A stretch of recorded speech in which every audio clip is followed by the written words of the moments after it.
Xo'p, akalar, 2025-yilda Instagramda qanaqa qilib axlatni oshirib topga chiqish mumkin? Bu narsani juda ham ko'p o'yladim. Bilasizlar, biz ham Instagramni yurg'izamiz.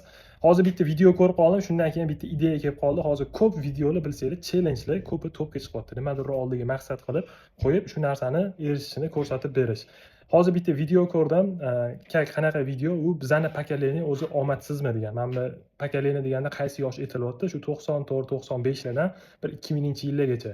U videoda aytilyaptiki, mana adamlarni o'rtoqlari prokuror, biznesmen, katta-katta ishlarda ishlaydi. Mani tanishlarim bo'lsa, hammasi kirakash, taksist, chala trader, u yoq bu yoq, mana shunaqa narsalar.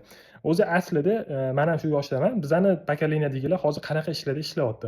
Men oldimga bitta challenge qo'ydim. Har kuni 100 ta tanishimni olib chiqmoqchiman. Qanaqa ishda ishlaydi, qanaqa lavozimda ishlaydi, qanaqa pul topadi. Shu narsani ko'rsatib bersam odamlarga qiziq bo'ladi deb o'ylayapman. Shuning uchun bizga obuna bo'lib qo'ysanglar, ertadan boshlab har kuni bitta tanishimni qanaqa ishda ishlaydi, nech pul topadi va qanaqa lavozimda ishlashini qo'yib boraman. Nima deysizlar? Reaksiya bilan agar mana shuni ko'proq qo'llab-quvvatlasanglar, ertadan mana shuni videosini chiqarishni boshlaymiz.